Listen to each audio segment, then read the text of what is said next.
우리 그 최남곤 유안타 투자증권 그 통신 섹터 하시는 MTN 대한민국 베스트 애널리스트 3회 수상하신 분입니다. 축하드립니다. 박수 부탁드릴게요. 11년 역사에 3번 이 섹터를 휘어잡으신 분. 몇 회인지 혹시 기억하세요? 11년이라고 그랬으니까 11회. 그러니까 올해 11회 받으셨고 네. 작년도에 받으셨잖아요. 네. 10회 때 그리고 네, 6회 때 그 받으셨더라고. 전에. 6회는 육- 제가 기억이 잘 안 났어요. 저도 뭐 데이터 찾아보고 알았어요. 6회, 10회, 11회 이렇게 해서 최근 네. 2년 연속 그래서 총 3번 저희 베스트 애널리로 꼽히신 축하드립니다. 네, 감사합니다. 그 후로 좀 이렇게 삶이 달라진 게 있었어야 되는데 전혀 없습니다. 몸값 그 연봉 산정이라든지 이런 거. 전혀 없습니다. 그러니까 저희가 지난번에도 이제 방송이 한번 몇 번 나가서 설명을 해드렸습니다만 MTN 그 대한민국 베스트 애널리스트는 펀드 매니저들의 인기 투표가 아니라 네. 실적 추정을 얼마나 정확하게 했느냐, 목표 주가를 실제 주가 흐름에 앞서서 얼마나 실제와 가깝게 잘 제시를 했느냐 이거거든요. 비결이 뭘까 비결? 자주 써서요.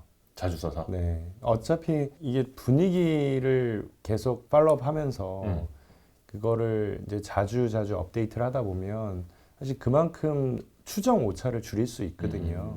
그래서 아마도 그게 아니지 않을까라는 이제 생각을 해봅니다. 근데 사실 최남곤 연구원이 이제 기본적으로는 통신 섹터 담당이잖아요. 네. 그것도 통신 장비보다는 통신 서비스, 네. 흔히 말하는 통신 3사가 제일 크고. 네. 근데 사실 여기가 모르겠습니다. 이 5G 시대가 됐음에도 불구하고 네. 제 개인적인 느낌이에요. 핫한 섹터는 또 아닌 것 같아가지고 네. 요즘 분위기는 어때요? 시장에서 보는?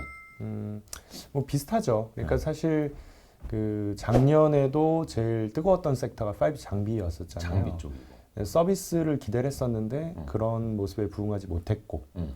근데 이제 올해는 좀 바뀌지 않을까 생각을 했는데 통신 장비는 확실히 작년보다 인기 떨어진 거는 맞는 것 같아요. 네. 근데 이제 통신 서비스가 그 바통을 이어받지 못했죠. 근데 이제 해외도 좀 비슷하긴 해요. 해외 같은 경우에도 여전히 통신 장비가 서비스보다는 탄력성이 훨씬 더 좋아요. 뭐 중국도 그렇고 그다음에 최근에 미국도 그렇고 그래서 이 투자자들이 생각하는 이 기본적인 관념 자체가 아무래도 서비스 쪽은 좀 안정적인 주식이다 보니까 좀 인기가 그런 면에서 좀 떨어지는 게 아닌가? 그게 좀 수익률 차이가 나는 게 아닌가 싶네요. 그러니까 늘 이야기하잖아요. 통신은 이제 방어주라고. 네. 뭐 대부분 이제 당연히 또 내수이기도 하고. 네. 근데 또 그 통신 장비 쪽에다가 비용을 지출하고 투자를 시키는 게 이제 통신사들인데. 네. 그럼 이 통신사들이 그만큼 투자를 한 만큼 얼마 또 뽑아낼 수 있으냐 네. 이걸 봐야 되는 거잖아요. 네네. 그 시점은 그러면 도래를 하지 않은 거예요? 아니면 어떻게 되는 거예요? 도래를 아마 내년 정도쯤에는 확실히 해줄 것 같고요. 실제로 한 3주 전에 있었던 KT 컵데이에서 네. KT 대표님께서 2021년에 5G 영업이익의 턴어라운드를 전망을 하셨습니다. 그렇게 이제 가이던스를 주셨는데, 네. 뭐 지금 분위기로는 투자도 줄이고 있고, 음. 그리고 마케팅 비용도 줄이고 있기 때문에 실제로는 매출 성장보다도 비용을 컨트롤한 부분이 좀 더 영향을 미칠 것 같아요. 그래서 좀 더 빠른 시기에 턴어라운드를 하고 좀 회수하는 시기가 도래하지 않을까라고 봅니다. 그러니까 매출 양적인 것보다는 약간 질적인 턴어라운드.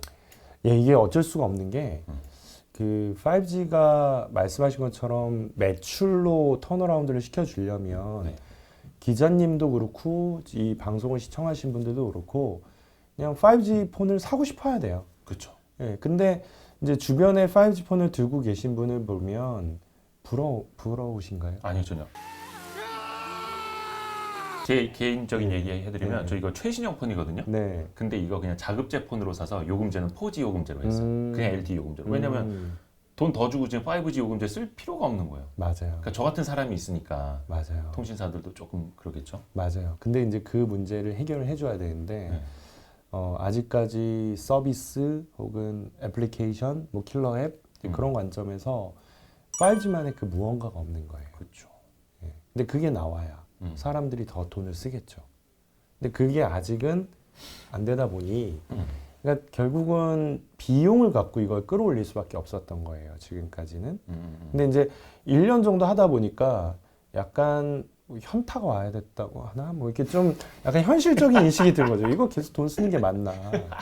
그래서 이제 그 통신사들에게 네, 통신사들이 이제 쓰면서도 이게 고민스러운 거죠. 네, 그래서 이제 좀 생각을 바꾼 것 같아요 최근에. 이게 또 투자는 5G 투자는 할 만큼은 했다고 봐야 될까요? 안 통신사는? 했죠. 아직. 안 터지잖아요. 그러니까 이것도 이거 통신사에서 네. 싫어하겠다 이런 얘기. 네, 근데 이게 통신사들도 이제 좀 솔직해졌어요. 아, 작년하고는 좀 다르게 작년에는 1년 차다 보니까 음. 일단 한국인 특유의 그 생각이 있잖아요. 빨리. 이 옆집보단 내가 빨리 더 잘해. 이 통신사들끼리 경쟁을 한 거죠. 네. 그래서 뭐 KT는 홈페이지에서 커버리지 맵도 음. 공개를 하고, 그러니까 어디에서 터지고 안 터지는지를 공개를 한 거예요. 그러면은 그렇잖아요. 옆집이 성적표 공개하면 우리 집도 이거를 잘해야 될 것 같고 서로 이제 레이스를 펼친 건데 최근에 이제 그 스탠스는 바뀌었고요. 그래서 최근에 얘기하는 것들은 전국망 못하겠다. 그냥 산 가면은 LTE 쓰세요.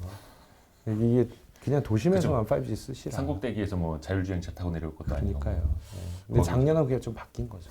저희가 이 취지가 뭐냐면 네. 저희 이 채널은 주식 초등학교라고 하는 네. 최근에 스피노프한 별도 유튜브 채널에 올라갈 거예요. 네. 이게 뭐냐면 요즘 주린이들 많이 생겼잖아요. 음. 주식 초보자들. 네. 그분들이 해당 섹터를 투자하고 공부하려면 어떤 것들 위주로 좀 우리가 알아야 되는지 그러니까 물고기를 잡아주는 것보다 네. 물고기 잡는 방법에 대해서 좀 더 이야기를 많이 해보려고. 네.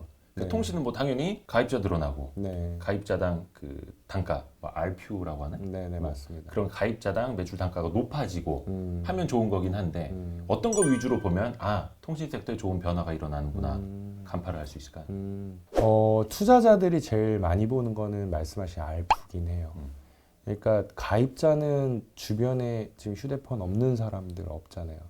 인구가 늘어나는 것도 아니고. 그죠. 휴대폰 네. 두세 개 쓸 것도 아니고. 그러니까요. 초고속 인터넷도 이미 다 집에 있고 IPTV도 다 보고 있고 하니까 결국은 사람들이 얼마나 더 돈을 내느냐. 그러니까 이제 성장의 키포인트이기 때문에 알프를 봐야 되는데 근데 알프가 좀 레깅하거든요. 그 얘기는 뭐냐면 데이터가 그냥 즉각적으로 발표가 되는 게 아니라 분기가 지나고 나서 그 분기 데이터를 한 달 반 정도 후에 발표가 되기 때문에 분기 보고서 나올 때쯤에 맞습니다. 아하. 그러다 보니까 이제 좀 늦고요. 그리고 실질적으로 투자자들은 일반적으로 좀 전문적으로 보시는 분들은 그거보다도 뭐 5G 가입자가 어떻게 됐다부터 시작해서 좀 다양한 변수를 보기 때문에 그걸 조합해서 알프가 올라가겠구나, 혹은 뭐 떨어지겠구나, 혹은 그냥 전분기 수준 유지하겠구나를 이제 보통 판단을 하거든요.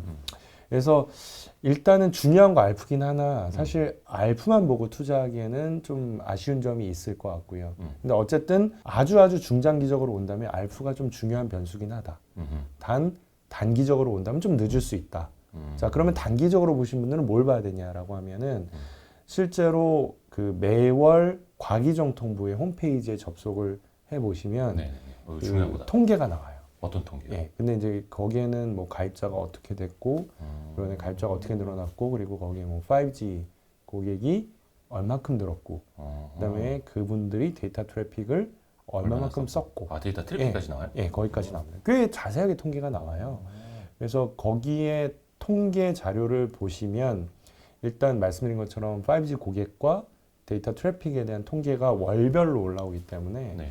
이제 그게 좀 유의미하게 좀 늘어났다라는 부분들이 보이면 사실 우리는 알프가 올라갔을 올라갈 거다. 것으로 추정을 할 수가 있잖아요. 예. 그래서 그런 부분들을 보시는 게 좀 더 단기적으로는 우리가 추적하기에 더 빨리 볼 수 있는 변수가 아닐까라고 이제 좀 말씀을 드릴 수 있을 것 같아요. 좋네요. 저도 하나 배웠네요.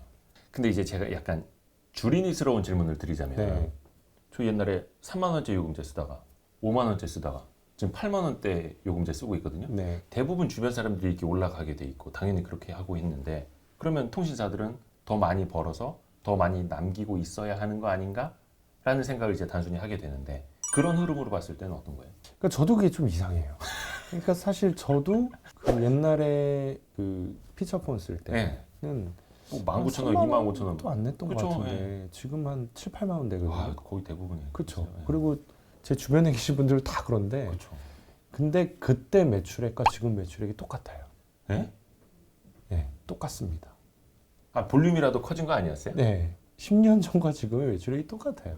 그리고 이 매출액이 그냥 뭐 다 섞였다라고 하면 이게 우리가 이동전화에 쓴 매출액은 늘어났다 치더라도 네. 그래서 유선 전화는 좀 덜 쓰잖아요, 그만큼. 아. 뭐 그렇다 치면 오케이, 뭐 유선 전화가 줄었으니까 이동 전화가 늘었다 쳐도 상쇄가 돼서 네. 매출액이 안 늘었겠구나 음. 생각할 수 있는데 그게 아니라 제가 말씀드린 이 매출액은 이동 전화 매출액이 똑같아요.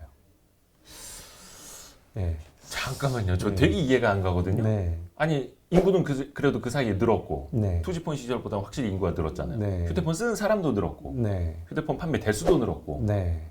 요금제도 커졌고 네. 뭐예요? 어떻게 된 거예요? 그래서 사실 저도 잘 모르겠지만 이거는 통신사도 네. 사실 아주 디테일한 통계를 밝히진 않기 때문에 네. 뭐 알 수는 없으나 근데 아까 제가 알프를 말씀드렸잖아요. 네네네. 알프는 전 국민의 평균이거든요. 음. 네. 근데 알프가 안 늘었어요. 10년 전과 비교했을 때. 아 그래요? 네.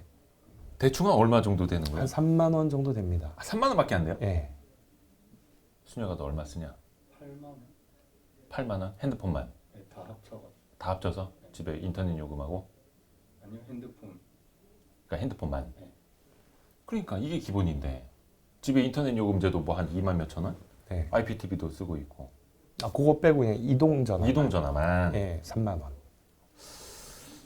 그래, 아니 무슨 키즈폰도 아니고 네. 저희 키즈폰도 저희 얘도 한 2만 원 내거든요. 네.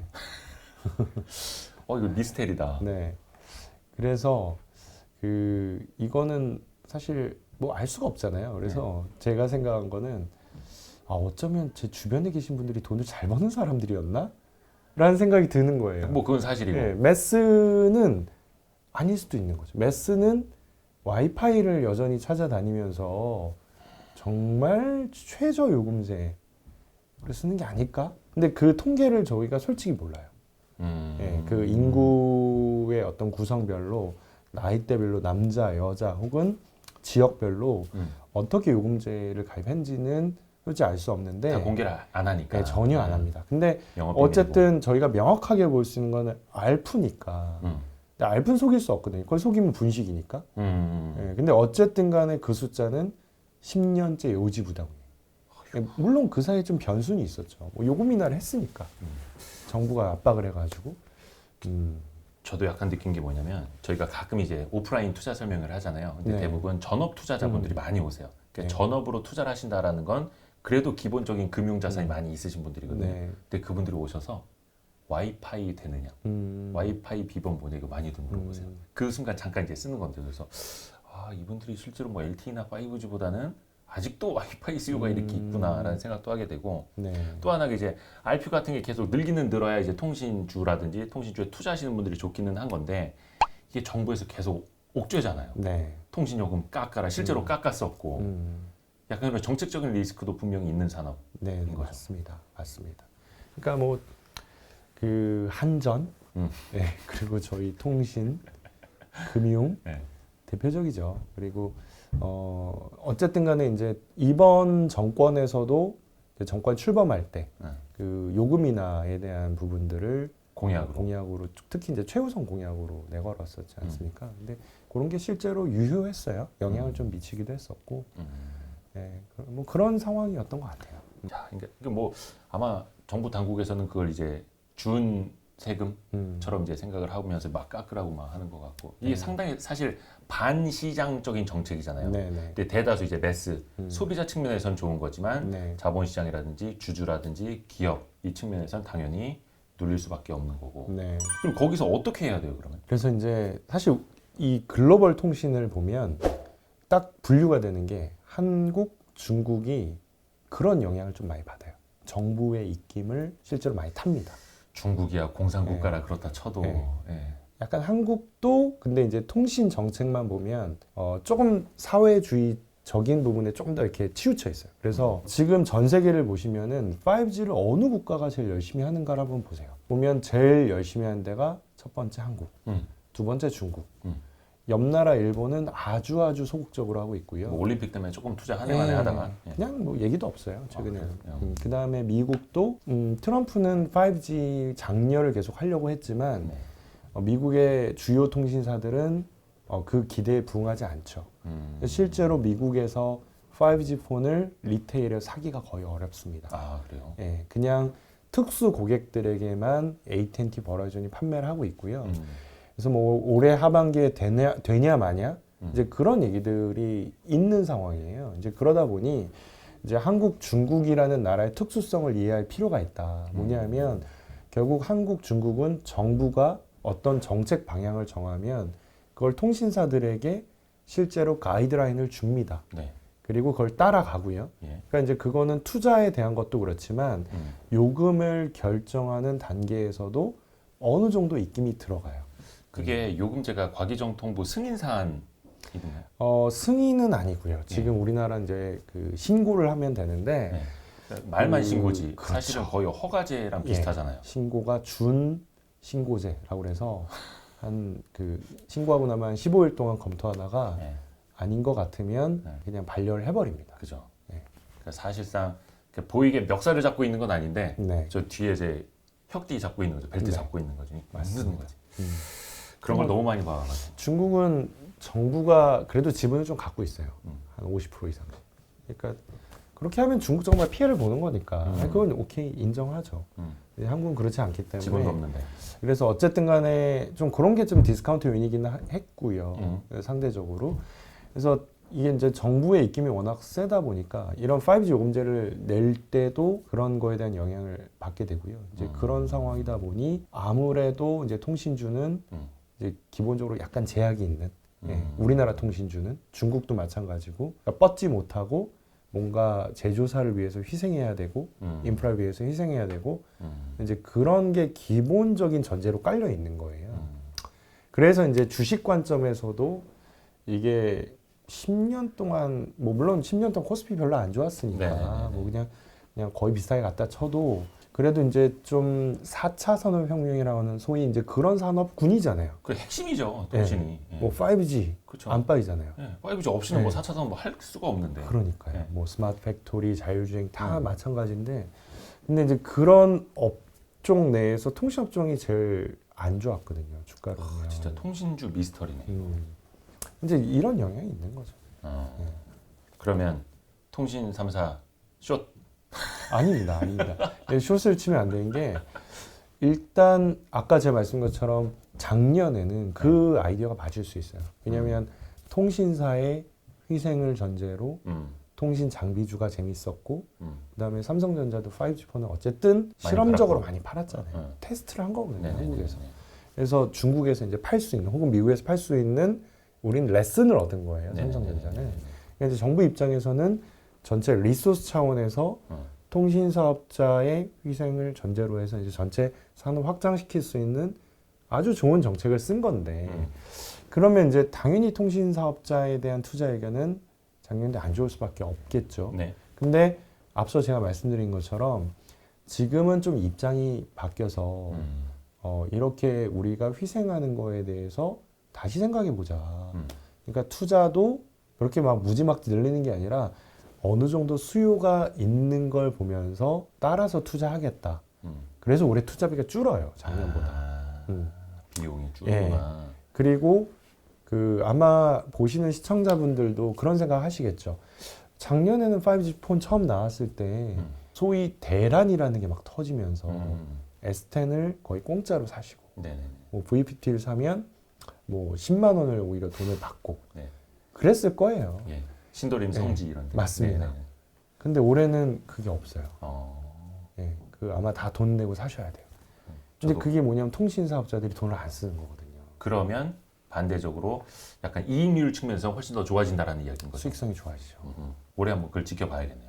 그래서 이미 1분기에 좀 좋아졌어요. 1분기에 1분기에 영업이익 보시면 뭔가 이제 좀 작년 2분기, 3분기 그 5G 흐름 처음 할 갖고는- 때보다 훨씬 더 OP가 좋아졌어요. 오, 오피라는 이제 오피 마진, 영업이익. 영업이익률, 네, 영업이익과 영업이익률 좋습니다. 그러니까 이 이야기를 그 실적 추정을 제일 정확히 잘 해서 베스트를 3번이나 먹은 베스트 애널리스트가 이야기해 주시는 거니까 훨씬 더 믿을만할 겁니다. 아, 맞춰야 되는데. 그래서 올해 내년 턴어라운드 하는 거 한번 봐야겠고 통신주에 대해서는 그러면은 요 정도 정리를 하면 될까요? 우리 주린이 분들 수준으로는 조금 더 네, 해주실 뭐 이야기는 지금 이제 키포인트. 그 요새 자료를 쓰면서 말씀드리는 거는 통신주가 지금 이렇게 마진도 좋고 1분기에 좋았고 네. 2분기에도 제 예상으로는 좋을 것 같아요. 음. 실적이.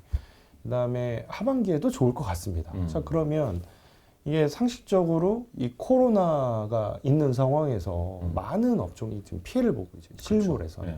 근데 이제 그 와중에 통신은 작년보다 영업이익이 제가 봤을 때는 한 15% 이상 늘어날 거라고 이제 보거든요. 그럼 이거보다 더 좋은 게 어딨냐? 그 사람들이 뭐 예. 언택트다보다 해도 예. 이제 커뮤니케이션을 안 하진 않으니까. 예.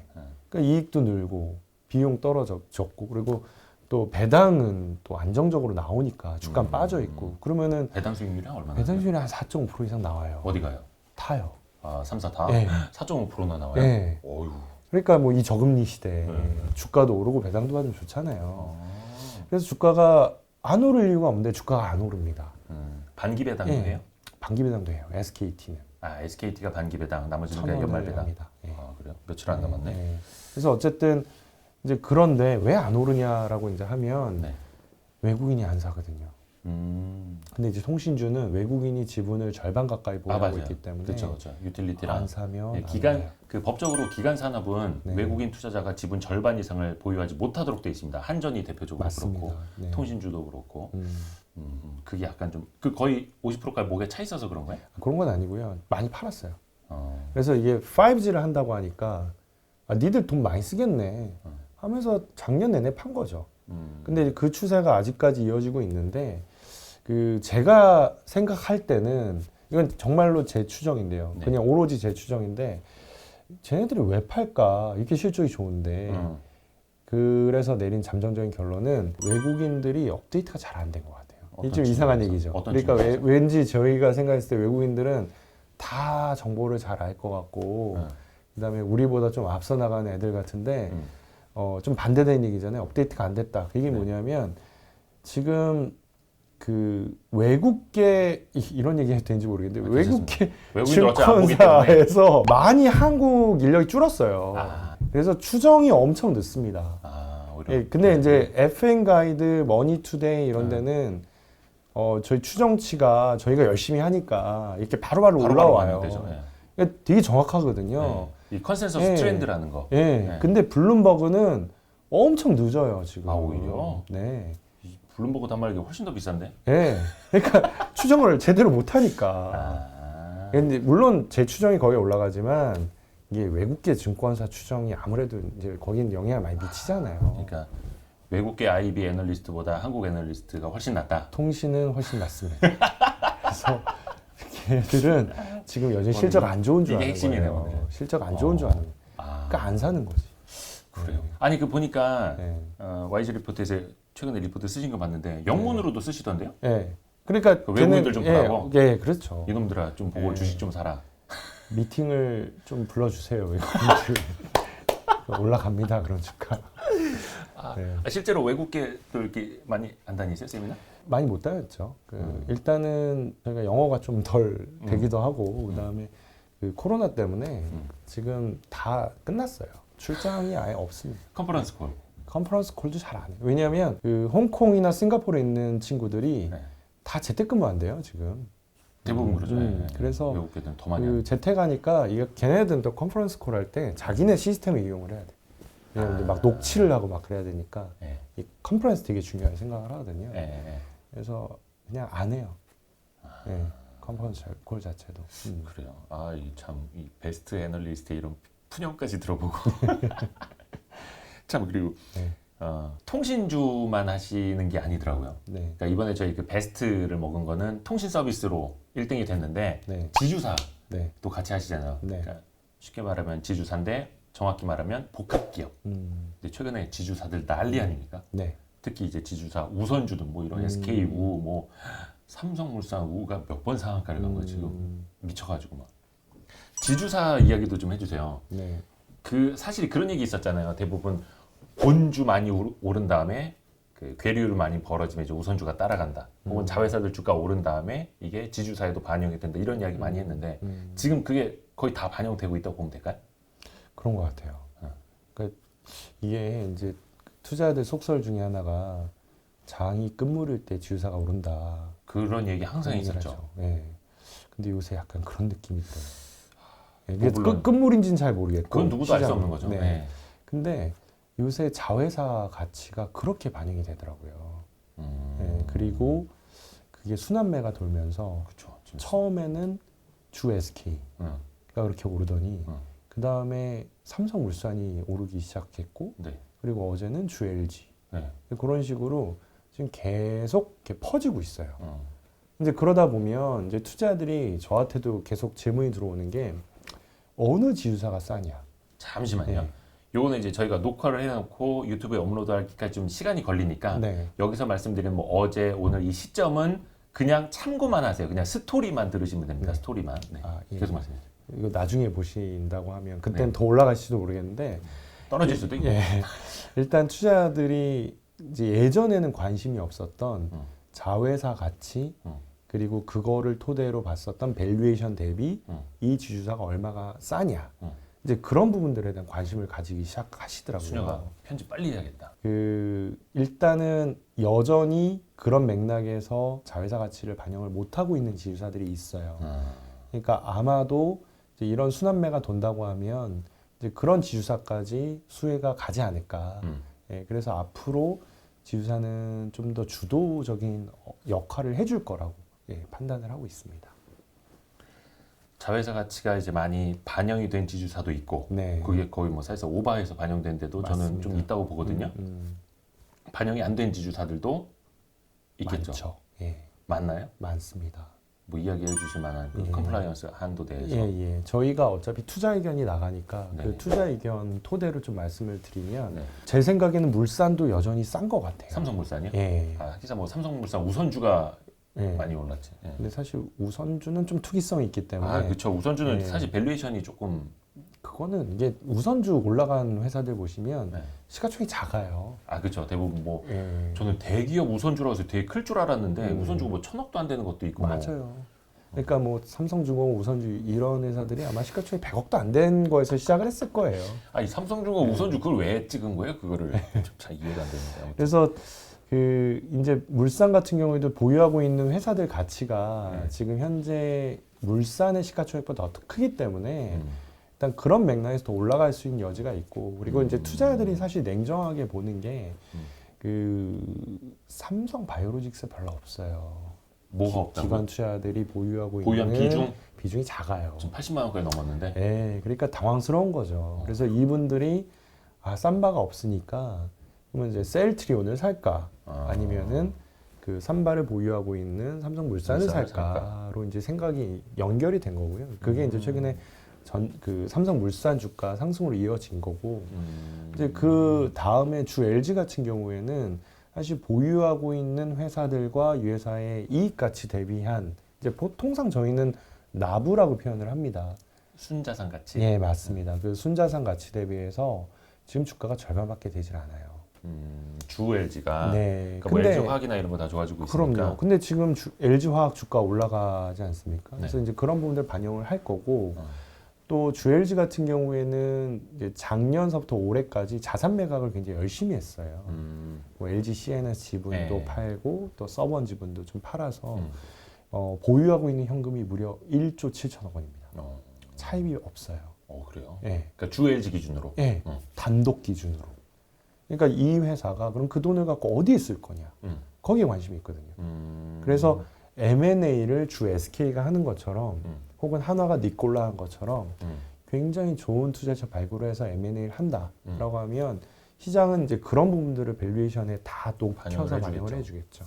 그래서 그게 이제 주 LG의 투자 포인트일 수 있고요.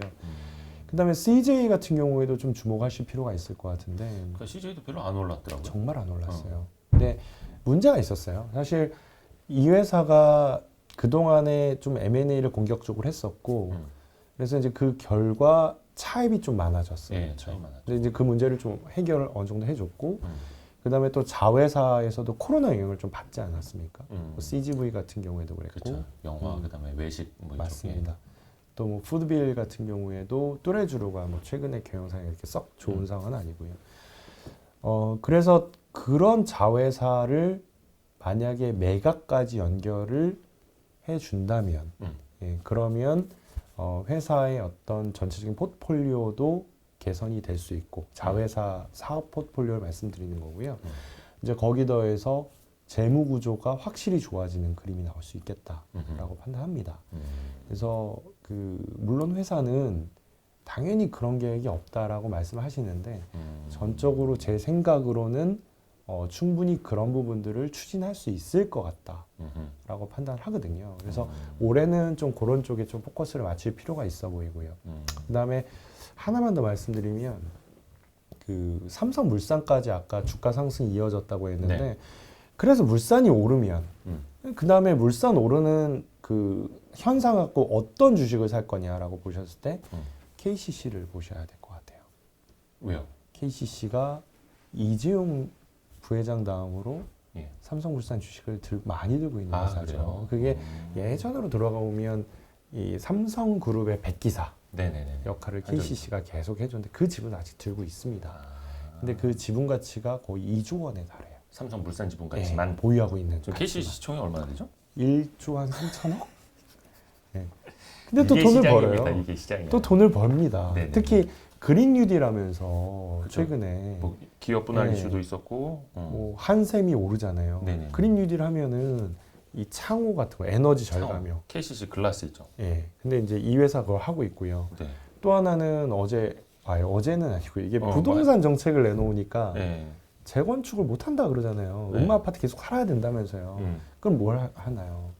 리모델링. 아파트를 좀 뜯어 고쳐야 되잖아요. 네네. 그래서 이런 업종으로 수혜가 있다. 그럼 영업 가치도 좋아지는데 실질적으로 삼성물산 가치까지 부각이 될 수 있으니 여기까지 간다.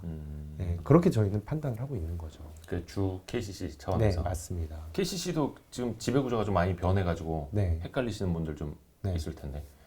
KCC가 올 초에 분할을 했어요. 네. 근데 이제 저희가 봤을 때는 형제간에 계열 분리를 하기 위한 분할이었다라고 보고 있고요. 전초 작업. 회사를 쪼갠 거죠. 네. KCC랑 KCC 글라스. 네.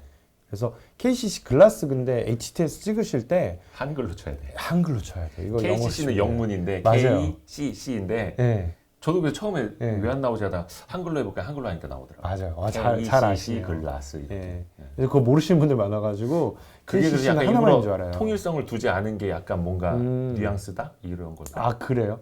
아니 그거 그냥 전혀 혼자 몰랐는데? 생각. 왜냐면은 그 위에서는 이제 다 통일을 시키잖아요. 네. 아. 아니 말고 그냥 아무 생각 없던 네. 걸로 하고. 예, 형제간에 한 분은 영어를 좋아하시고 한 분은 그러면 한글을 좋아하시고. 예.